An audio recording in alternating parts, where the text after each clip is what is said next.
Middlemen.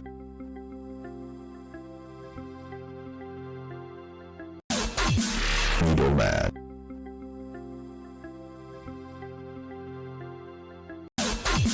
Middlemen. Welcome to the Middlemen, the courtroom of ideas, where truth meets opinion and feelings wrestle with facts. Our jurors are seated with their awe-inspiringly reflective cases, and they're ready to give profound verdicts. Juror Emeka Madunagu's case, titled Nigerians Need Functional Education, highlights the fact that Nigerians don't need any more handouts, but functional education that turns hustle into wealth. Juror Henry Igwebuike's case, when legitimacy is forced, even victory feels like defeat, explains that real legitimacy doesn't beg to be believed because it shows in results. And I, Juror Olajumoke-Alawode James, will present a case titled Nigerian Lecturers, How Far? My case exposes how, for decades, ASUU has demanded equity without bringing clean hands to the table, knowing that they cannot fight for education with compromised integrity. These cases and striking conversations will come your way after this break. Do stay tuned. We'll be right back.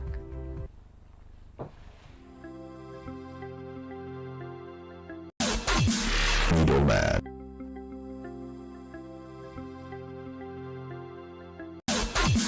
Middlemen. Thanks for staying tuned. My case, Nigerian Lecturers, Alpha. For the first time under the Tinubu administration, the Academic Staff Union of Universities, ASUU, is gearing up for an industrial action. I am tempted to join Nigerians who have accused ASUU members of being the ones who helped rig governments into power, asking ASUU, how far? You reap what you sow. ASUU is asking government to honor a renegotiated ASUU Federal Government 2009 agreement on better working conditions, universities funding, autonomy and academic freedom, as well as other matters which include amendments to the Education Tax Act, Joint Admissions and Matriculation Board (JAMB), and National Universities Commission Act. In the 2007 agreement, renegotiated and documented in 2009, ASUU asked the federal government for over 1.5 trillion naira per university from 2009 to 2011. They also wanted the retirement age of professors to be increased to 75 from 65. In 2025, ASUU is also asking for unpaid 3 months allowances after the Tinubu administration released 50 billion naira earlier in the year to pay off earned allowances for university lecturers and staff. ASUU conducted a nationwide protest on Tuesday, 26th of August 2025, saying they were tired of waiting after renegotiating the 2009 agreement in December 2024 and submitting the document to the federal government in February 2025. I've heard people say government cannot afford to implement all that was agreed in the 56-page 2009 document. I say, inflation has even rendered the emoluments demanded then insignificant in 2025. Hence, the renegotiations. Imagine asking for 750,000 naira responsibility allowance per annum for deputy vice chancellors in 2009. Today, professors get 525,000 naira monthly, while a senator or House of Representatives member walks home with about 20 million naira monthly, which includes hardship allowance. But the lecturers themselves are to blame. We all watched on national TV how Professor John Efilto, the Vice Chancellor of the Federal University of Petroleum Resources and returning officer for Rivers State in the presidential and National Assembly elections in 2015, read the result he compiled with difficulty. The math was not adding up. Then there's Peter Ogban, a professor of soil science from the University of Calabar, who announced fake results for 2 whole local governments in the 2019 elections in favor of now Senate President Godswill Akpabio. Ogban was convicted and sentenced to 3 years imprisonment in 2021. He too would have been shouting on behalf of ASUU, "We will go on the mother of all strikes!" Now, by the way, mother of all strikes will mean at least 9 months away from work, because under President Buhari in 2022, ASUU went on an 8-month strike. Oh yes, this discourse will not take away from exceptional lecturers like Professor Nena Oti also a professor of soil science and environmental conservation of the Federal University of Technology, Owerri. OT was a returning officer in the Abia State governorship election in 2023 and was hailed for the key role she played in ensuring that the election outcome was not compromised, despite attempts and pressure from political actors of the ruling PDP in the state to bribe her. Here's my verdict. ASUU has been going on industrial strikes since 1988. At the time, they were clamoring for higher wages, better working conditions, and increased funding for federal universities too. Nothing has changed since then. Today, with 72 federal universities and 339 higher institutions in total, we have gotten used to ASUU strikes under consecutive governments. They help rig in politicians with little or no education, with body languages that say education is not a priority, and then join their association to decry low funding for education. The politicians' children's school abroad, why would they take education seriously? The cleanup of Nigeria's tertiary education has to start from the lecturers themselves. Integrity, honesty, and fairness are traits you need to come to a negotiation table. He who comes to equity must come with clean hands. Yeah, very interesting. Wow. Very, very interesting. 1988, was around the time I got into the university. Now, next month, September 18, will make it 30 years. 30 years, I started working as a journalist after my youth service.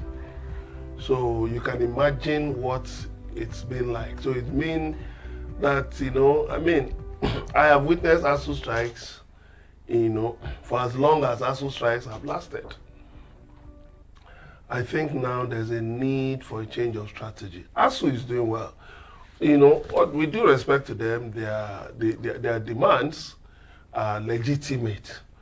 But I think somebody once said that ASUU puts their welfare demands behind their demands for a total overhaul of the system, which is all right because they are academicians, but that's not taking away from the fact of, the example that the person gave, talking about resident doctors, that you don't see resident doctors talking about, you hardly see resident doctors talking about, equipping hospitals and all of those things. They talk about the hazard allowance, they talk about this, they talk about that. So the person was now saying that ASUU should adopt that method, but I don't think that is really helpful. Because the same resident doctors, judicial workers, and all of them, they pass through ASUU for them to, get into their professions. So what I think is that ASUU needs to break down, because what is 1.5 trillion per university is nothing. You see, the thing with us is that because the government knows we don't ask questions. The government knows there's palpable illiteracy, even among educated people with a string of degrees. Many are just functional illiterates. They don't sit down. Educated but ignorant. Ignorant, yes. They don't sit down to break when they just hear billions. It looks like so much money, but when you break it down, the question I was asking somebody the other day, you say, allocations to governors have increased. And I said, do you know that in Nigeria, a kilometer of road is constructed with 4 billion naira? The African average is 1 billion naira. I'm telling you what I found out from research, 1 billion. The World Bank and African Development Bank have said that Nigeria needs to keep investing the equivalent of $3 trillion on a yearly basis till 2050.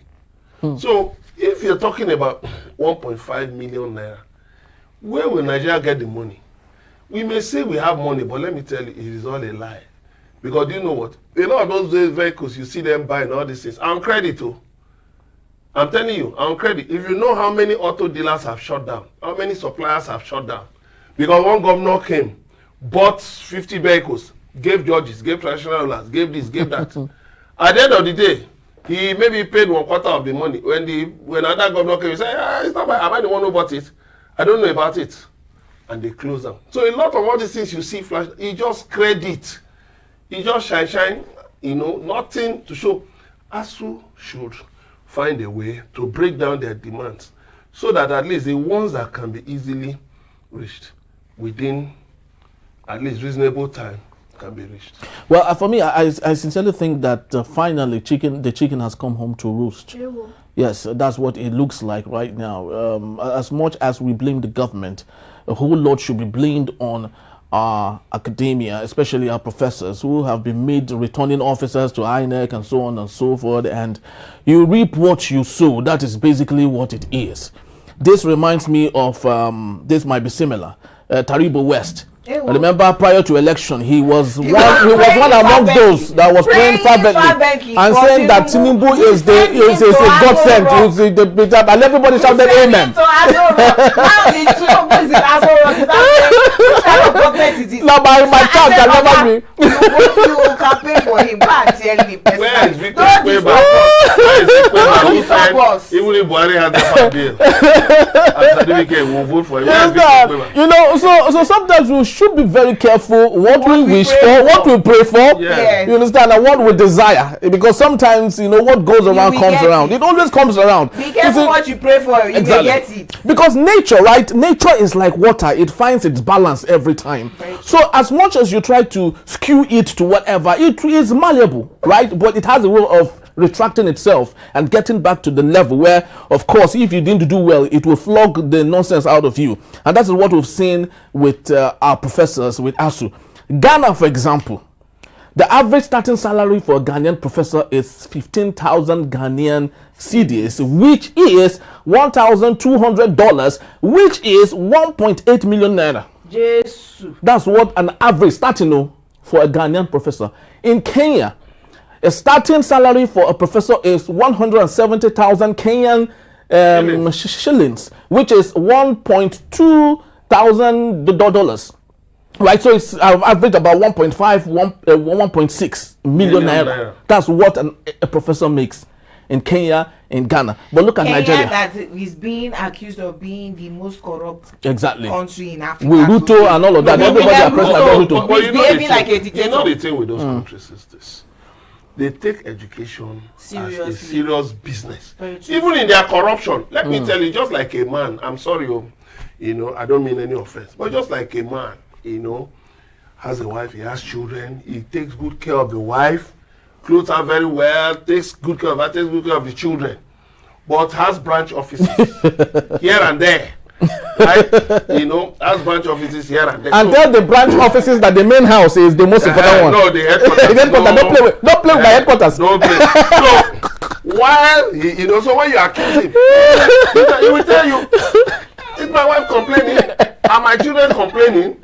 So that of Nigeria is that the headquarters is not being taken care of. Nobody's be taking care of. The headquarters and the branch is not being taken care of. Even the branch offices are on their own. So if we take education seriously, education is one interesting thing about education is where you can attract international students when they bring money. Our problem in Nigeria is that we think erroneously that Nigeria's salvation will come from Nigeria. It is very wrong. Every couple you earn, the United States has the biggest economy in the world. But you know what? Donald Trump went to the extent of commoditizing this citizenship. Yeah. He commoditized it. So that if you pay $5 million, $5 million you get immediately. Why? Because the US is stuck in debt. The US is, operating the deficit economy. So they have to look and say, wait a minute. Donald Trump did the maths. He said, look, if I get this number of people to pay for a green card, then, of course, I'll cut the deficit. Yeah. So now, this is somebody whose country is controlling the dollar, which belongs to the United States. But he's talking about increasing value. In Nigeria, we play games with figures. So we don't know that our universities, just like immigration service today, increased passports to 100,000. For what? 200,000 for 200,000 for 3 years and for 5 years, and then 200,000 for 10 years. But that is it. I'm very And happy inflation, the inflation rate of 24% is still eating into the money. So it is useless. If you are charging in dollars, that's different. But any increase you make in naira is useless. It's better. It would have been better for immigration service to think of other areas. Look at Nigerians in the diaspora. Services you can offer them to tax them, so that when they pay, not tax. I don't want to use that word tax. I'm talking of value. Value you can offer to Nigerians in diaspora right? And so that you can earn forex. You earn forex. But if you see the same naira, if you like increase price of 500,000, inflation will eat into it. Because the people printing it for you, they are printing these passports abroad. Yeah. So they are going to be charging you in foreign currency. So of what benefit is it? So the thing with education is this: we must begin to, look at education in terms of quality, in terms of value. Increasing the number of universities, tertiary education is meaningless. Some of these new universities they open should be closed down. They have no benefit because you have an average number of staff you must have in every tertiary institution. If you don't meet that, it will just be like the case of the university that has more staff than students. 1,200 staff, 800 students. ASUU needs to go and renegotiate their own renegotiated. They should look at it internally, break it into different models, and see the one that can be quickly implemented. Because look, Nigeria is living on borrowed money. We don't have money of our own. We're talking of $41.05 billion reserves. That is meaningless. It goes nowhere because only fuel imports, we eat that into that money. They look at other things we keep. Now, schools will resume. And defending the naira. Schools will resume next month, September. Schools abroad will resume next month. So a lot of people are going to draw down on that reserves to send their children back to school. So what are you saying? So we need to really, and then in terms of integrity, talking about integrity, it's in the policy in court. It's not just about rigging an election. What about sexual harassment? What about bribe for marks? Very true. What about bribe for marks? Very true. The different things you hear from undergraduates will make you so ashamed. Very true. Again, I think that the university ought to be a microcosm of our economy. If you give them autonomy as they have been demanding for since 2007, because I remember that throughout my 4 years, we didn't join ASUU strike because our VC at the time, Professor Omotola, commercialized Unilag so much. We were doing Unilag water, Unilag bread. He was selling shops here and there. The VC after him came in and said, is this a university environment or a Jankara market? And broke down all of those stores. And then we joined ASUU and started joining strike. But my 4 years was 4 years, 1998 to 2000. Once we joined ASUU strike in January 2003, when I was supposed to go for NYSC, we stayed at home for 1 whole year waiting for ASUU to compile our results and send to NYSC. When our colleagues had already gone to go and do their own 1 year. So if you give them autonomy and they are a microcosm of the economy where you have School of Business Administration, you have departments of economics and things like that, where they're the ones coming up with ideas, they're doing research and selling all of that. They have architecture, engineering departments. They're producing undergraduates who can work on things, value that they can also sell, monetize, and make money for themselves. Maybe they will only need governments to put down maybe just salaries, and then running of the institution itself, aside from tuition paid by students, will come from them selling value that they have within the institution rather than waiting for government. Because see, they were asking for 2007 renegotiated in 2009 agreement. They were asking for 1.5 trillion. That amount today will not do anything. Let me just quickly add this. Tinubu went to St. Lucia. Tinubu went to Qatar. Tinubu went to Brazil. Tinubu went to Japan and other places. How many vice chancellors were on his team? You still see the same characters flinging agbadas, so annoyingly. You are not seeing people, you're not looking at people that can go and say, okay, what we are bringing in from abroad, can we domicile it in Unilag? Can we domicile it in UI?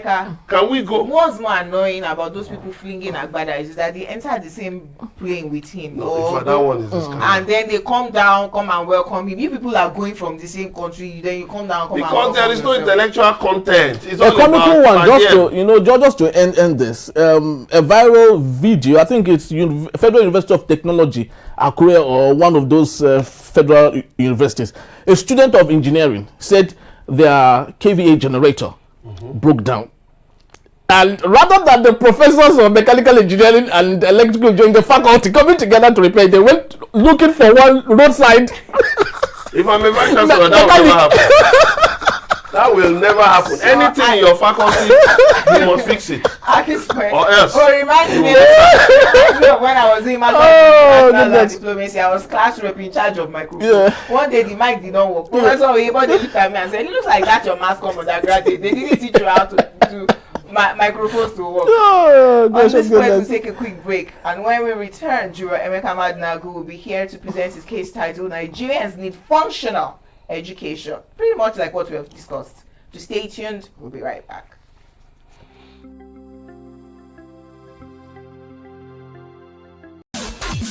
Middlemen. The punching of jurors. In the hallowed halls of justice, where echoes of truth intertwine with whispers of despair, there stands Olajumoke-Alawode James, a radiant figure sculpted by the universe, with a beauty akin to a stallion galloping through fields of reckoning.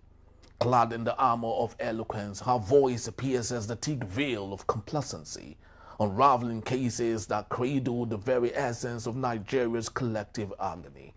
She stands a sentinel over a nation laid bare, beckoning it to rise from the ashes of its own dissolution, crying out for a redemption that dances just beyond reach. Next emerges Evans Ufeli, a sage, with a heart that beats in harmony with the rhythm of justice, an advocate driven by a fervent dream of egalitarian dawn. Each week, he unfolds a scroll of cases bestowed upon him by the wise rabbi, a craft woven with threads of profound thought and searing urgency. His lamentation for the plight of the people rises like a haunting melody, reverberating through a land where self-inflicted wounds twist the tendrils of allegiance into knots of a servitude, traded for nothing more than a pittance, a morsel of bread amidst the hunger of the soul. Then strides forth Emeka Madunagu, a linguistic maestro, armed with knowledge as dense as the forest, each word a carefully sharpened arrow aimed at the heart of injustice. He ventures onto this hallowed platform armed with solutions, a veritable panacea for the ail of his compatriots. Emeka unyielding locks eyes with the elite, unflinching in his resolve as he speaks truth to power with the fervor of a modern-day prophet. He advocates for a class suicide, a radical act of severance from the vines of greed that choke the very life of Nigeria, prescribing this sacrificial rite as the only balm for the nation's festering wounds. Now, we bear witness to Innocent Aduluba, a custodian of integrity, where honesty flows like a river untainted. His edges of sacred truth is fortified by the solid foundation of reason, delivering a symphony of clarity that dances gracefully along the social-cultural spectrum. Innocent, an oracle of the common people, channels their pulse, imbibing the essence of their struggles and transforming them into the language of the streets. His enlightenment becomes a lantern, guiding those lost in the shadow, illuminating pathways once obscured as he breathes life into the collective consciousness. Henry Igwebuike stands as a watchdog, a vigilant watcher of the tempest that permeates the fabric of Nigeria, a land once resplendent with the vibrancy of hope, now adrift in the murky waters of uncertainty. With a heart heavy, yet buoyed by fate, he ponders the fate of this great vessel, once sailed by the spirits of unity and promise, now battered by the storms of discord and strife. What port shall it find amidst the turmoil? Where does the compass of its destiny truly point? As waves of cynicism crash against its hull, as the sirens of turmoil sing lullabies of dissolution. In this pantheon of jurors, each voice rings out a chorus, weaving the fabric of a new Nigeria. Sit, relax, and enjoy the show. The Middlemen of Jurors. My people, the elections are around the corner. Before you know it, it will be 2027. But before then, for you to partake in the election, you must have your voter's card. And for you to have your voter's card, you must register. INEC has rolled out the drums. We call this program Continuous Voters Registration. And it is for you to register. This is to do that if you want to vote. And it's important that you take part in the process of voting. Just go there, give them your name and your address. That's all. And of course, they will capture you, take your picture, and that's all. You are done. Within 5 minutes, you are done. And after that, when the time comes, they call it claims and objection time. That's when you look at it. They will paste all the results or the names of those that have registered all over the places. You will go to the place you register, check your name that is well spelled, and the information you've given them correct. And that's all. After some time again, they will tell you that your voter's card is ready. You go and pick it. That is all. Be a good Nigerian citizen. Partake in the process, because it's a duty imposed on you by Section 23 of the 1999 Constitution as a good citizen. And you will be better off by voting, because you have your mind that, yes, you voted right. I'm Wale Ogunade, constitutional lawyer, human rights activist, and President, Voters Awareness Initiative. Thank you.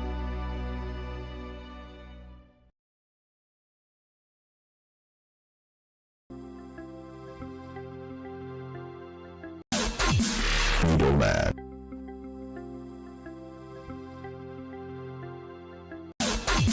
Middleman.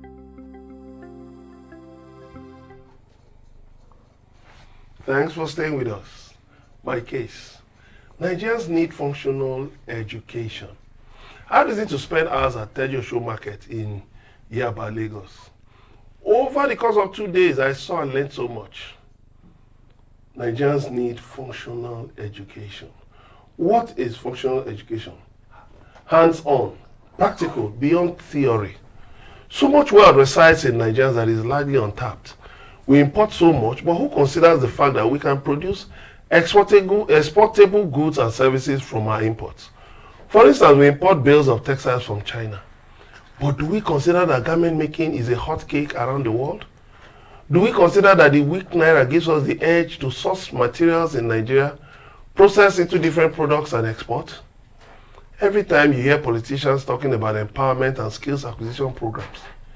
Yet, how many of these programs actually include practical models such as company registration, how to register a company, financial literacy, how to raise money to start business, tax education, how to respond to the tax man, the kinds of taxes, sources of raw materials, the different markets and villages where you can get your markets, and then the markets all over the world where you can sell your products to. I have to break it down like that. Look at Temu, a Chinese company based in USA, which is revolutionizing e-commerce. Yet, where is Nigeria's Temu? There are countries that charge zero duty for imports below a certain weight or monetary value. It is called zero duty de minimis. Do we teach these things and onboard our youth into them? Do we teach them the dynamics of e-commerce, which runs into billions of dollars globally? And global trade? My verdict. Nukaude is a Nigerian based in Delaware, United States, and is an entrepreneur and export consultant. He set up a warehouse in Delaware which charges zero sales tax. That is, the state charges zero sales tax, or VAT, value added tax. And he spent 200,000 naira setting up the warehouse, and it's meant to bridge the link between Nigerian exporters and their clients in USA. There are other small Nigerian entrepreneurs around the world who can push us into global trade and make billions of dollars for us. The United States of America charges zero duty and tax for imports below $800 and also below 31 kg. Take note of that. Canada, the European Union, and Australia have similar exemptions from duty, import duty, and tax for certain minimal weights. Now, look at this. ShopRite, GSK, Promasidor, and some other multinationals fled Nigeria in the last 2 years because they couldn't repatriate their profits. But wait for this. Construction firm Julius Berger takes payments in Naira and uses it to export cashew after exporting the end dollars. That way, it invests its Naira earnings and makes much more profit on a steady basis. Think, Nigerians, think. Wow, that's a good one. That's a clarion call for entrepreneurship and the desire to be intentional with it. Many years ago, I applied to the Tony Elumelu Foundation entrepreneurship grant, the $5,000 he usually gives for his grant. There's something I discovered because I applied it like 3 times successively. It started in 2012, 13, and 14. In those years that I applied, I didn't get any. But there was something I discovered. There was a third party, a little institution, online institution, where if you pay like 50,000 Naira, they help you, they understand what the Tony Elumelu Foundation people at the back end, what they want. All right, so you pay that money, they help you to fill that form, and all the responses that they desire that would qualify you, they know that. So they help you. So if you pay 50,000 Naira, they help you to apply. And I discovered that all those that paid for that money got the opportunity. They were given such grants. I complained about it. And I guess the Tony Elumelu Foundation people took note of what I said, and I guess they replied me and said they got the feedback that I sent, and they have carried out research to know it is true, and they are rejigging that. Though they didn't give me no compensation. Are you sure it wasn't a cabal? Or whatever it is. Henry's in the back end, Jumoke is the one running the business of collecting 50,000. All the people that we collected 50,000 for, I send their names to Henry, and we ensure that they all get it. To the extent that with word of mouth, they are the ones who now go and be shouting that better go and pay 50,000 to Jumoke for Tony Elumelu. This is not the way we were doing visas. Exactly. That if you, the same form that you will fill yourself online, this thing will contain, no date will be available. But just go and pay to all those exactly. They would approve a date for you. Tomorrow, they will find tomorrow's date for you. Eleke Crescent. You understand? Where you get there 4 a.m. and some people would even sleep in front of the embassies. Then when embassies were in Nigeria, I was still a cop reporter. You know, so my driving force in all of this is the fact that a majority of those who get to collect this $5,000 at the end of the day, ask them in the next 1 year what they've done with their businesses. There's nothing to show for it. And the reason is because the education, just like we said, there's no proper entrepreneurial education. Because it was cabal that gave it to them. They were not the best. It wasn't based on merit. It was based on that we formed a cabal around it and gave people who paid us 50,000 in our own small business that we created. But what about? So their business ideas may not even be feasible, may not be traction, sustainable or scalable or whatever. Because but you just give them if you look at it, because at the end of the day in Nigeria, as far as it is human beings running whatever institution, be wary. Do you know what I discovered is this? You see, I had a discussion with one of my younger sisters, and she was saying one thing, that in Nigeria we're being negative about AI. AI will replace jobs. But abroad, they are looking at how AI will enhance jobs. And you know what they are telling the people? They are saying, go and learn skills. Go and learn all those old traditional skills. Plumbing, carpentry, and all of the regular skills that AI cannot replace them. Why? Excuse me. I don't know who in Nigeria is afraid of AIU, because for my own job now, oh God bless AIU. People run that AI, even in the media. I want to write script. Even in the media, even in the media. Is it AI? You look, if you don't know the right prompting, you write me a 2-page script. And it's so immaculate about that. We go and find out. You know what my sister said? You know what my younger sister said? I did a script for Anambra. It started with India Anambra. I don't want to go and Google. That's Anambra people. That is AI even knows the language more than me. If I wrote it myself, I will never have thought of that. You know what my sister said? Yes. She said that, the interesting thing about AI is what you could have called a colleague. Please, I want to do this. Please, let me have your thoughts. Instead of going that route, AI will just do it for you very quickly. And AI is sourcing information from the World Wide Web. Web. Everywhere. How how did my script come open with Indian Anambra to the extent that my target audience will even have thought that I'm speaking Igbo to them before they now hear But so I don't know who is ahead of AI. When I'm talking about functional education, you see all these programs, empowerment programs. Functional education. Let us enter this your topic, sir, because now you write some. And I was going to say that this is like a part 2 of what you were saying to us last week. Talking about every graduate needs to go and do MBA. You must know how to run a business and data analytics and all those things. Yes. But functional education, I absolutely agree. That's why we're importing tilers from Togo, for instance. The plumbers in Nigeria today will tell you that they do not have boys. They don't have anyone who is interested in learning the trade. Unfortunately, Yahoo, social media influencing, content creation. Everybody wants to be a content creator straight from grad school now. Has taken over, and so the services that we need rendered, we are having to import people, right? Fantastic idea of people in the department of engineering not being able to repair a generator. Look, you enter our computer science department and the professors there do not know how to code, compile, what they call, put together a computer. Because everything, particularly in universities, maybe not polytechnics, is theory. I did newspaper production. 2 weeks to exam, lecturer came in, sold us textbook and said, area of concentration, go and read, this is where exam. I scored A in newspaper production. You will now come and employ me that she has master's degree in mass communication, she can produce a newspaper. Jumoke, MD of newspaper. MD where? That I only read textbook for 2 weeks and did exam. So functional education, yes, where somebody was using an example of that in Taiwan.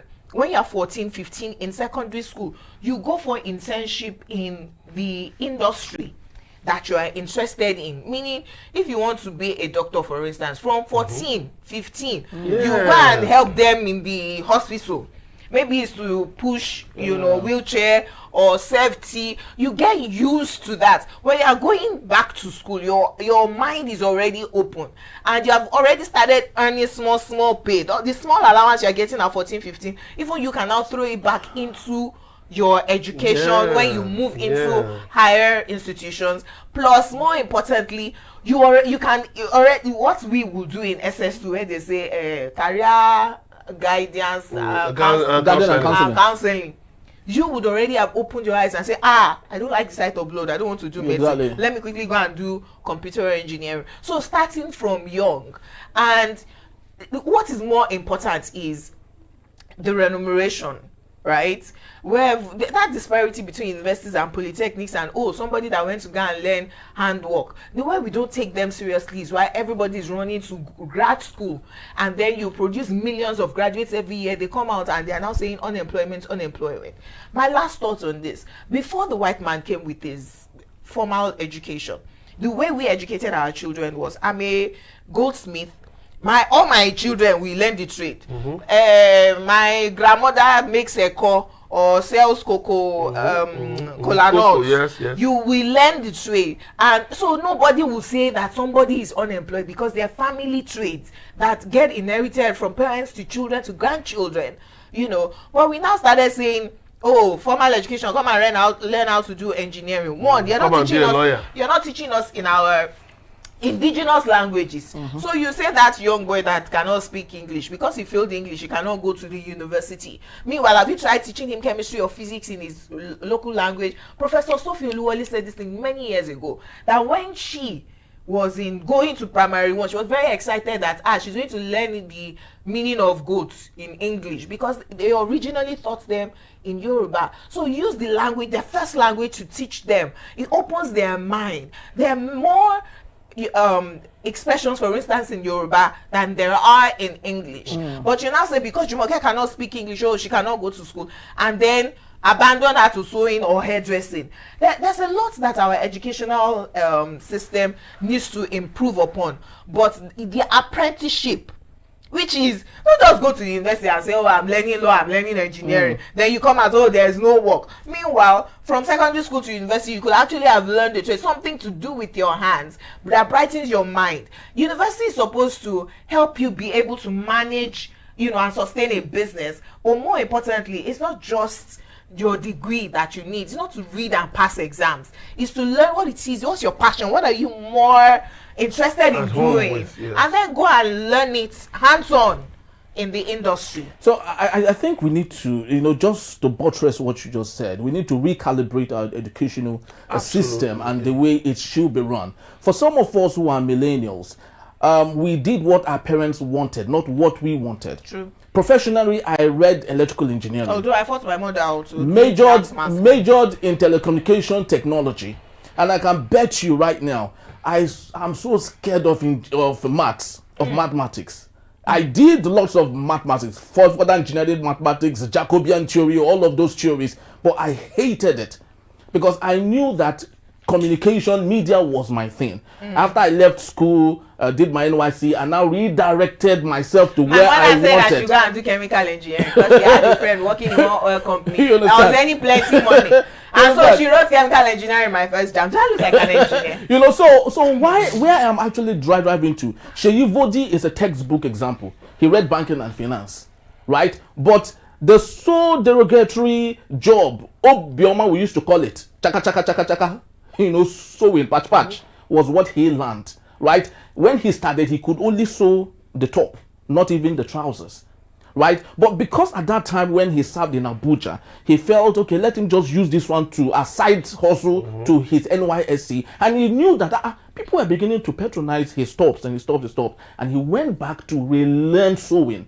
And today, Seyi Vodi is the biggest name. What about Ronke Adekalu? You know, who is a lawyer? So many examples. You know, is the like biggest that. name. Is the biggest name in all of this. So I think we should recalibrate, re-engineer our educational system to be intentional, to be forensic. When you notice that the child provide value, you understand, is gifted in all this over the world. Service-oriented. Provide value all over the world. That's it.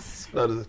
We'll leave for a quick break, and when we return, Juror Henry Igwebuike will present his case titled, "When Legitimacy Is Forced, Even Victory Feels Like Defeat." Don't go anywhere.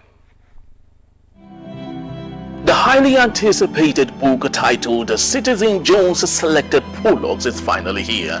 This explosive new book takes you on a journey through the finest writing of the ace journalist and broadcaster that will leave you inspired and informed. The Citizen Jones Selected Prologues of Volume 1 now available. Get your copy now. For details, contact 0706 9637 935 or send an email to EnterpriseTV@gmail.com. Citizen Jones Selected Prologues, a classical compendium of compelling arguments. My people, the elections are around the corner. Before you know it, it will be 2027. But before then, for you to partake in the election, you must have your voter's card. And for you to have your voter's card, you must register. INEC has rolled out the drums. We call this program Continuous Voters Registration. And it is for you to register. This is to do that if you want to vote. And it's important that you take part in the process of voting. Just go there, give them your name and your address. That's all. And of course, they will capture you, take your picture, and that's all. You are done. Within 5 minutes, you are done. And after that, when the time comes, they call it claims and objection time. That's when you look at it. They will paste all the results or the names of those that have registered all over the places. You will go to the place you register, check your name that is well spelled, and the information you've given them correct. And that's all. After some time again, they will tell you that your voter's card is ready. You go and pick it. That is all. Be a good Nigerian citizen. Partake in the process, because it's a duty imposed on you by Section 23 of the 1999 Constitution as a good citizen. And you will be better off by voting because you have your mind that, yes, you voted right. I'm Wale Ogunade, constitutional lawyer, human rights activist, and President, Voters Awareness Initiative. Thank you.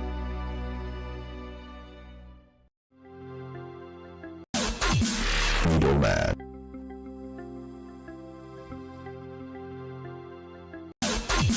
Middlemen.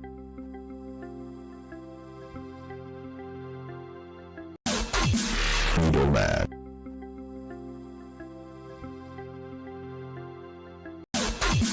Middlemen. The highly anticipated book titled Citizen Jones Selected Prologues is finally here. This explosive new book takes you on a journey through the finest writing of the ace journalist and broadcaster that will leave you inspired and informed. Citizen Jones Selected. Thank you for still being here. My case: when legitimacy is forced, even victory feels like defeat. On his recent state visit to Brazil, President Bola Ahmed Tinubu once again sought to justify his controversial emergence as Nigeria's leader in the 2023 general elections. Nigeria has changed since I won the election, he said and declared. Yet, rather than inspire confidence, the statement has sparked a deeper scrutiny. Why is a sitting president over 2 years into office still defending his legitimacy? The big question. Critics argue that Tinubu's persistent need for validation stems from a crisis of credibility rooted in an election marred by allegation of manipulation and judicial complicity. As the dust settled, the victory seemed sealed, but the stain of doubt refused to fade. His claim that Nigeria has changed invites a painful reality check. Changed how is the rhetorical question. Is it the worsening inflation, the free fall of the naira, or the growing hunger and despair in the land? Are we to celebrate a system where public officials thrive while the masses struggle to survive? For a man who built his brand on democratic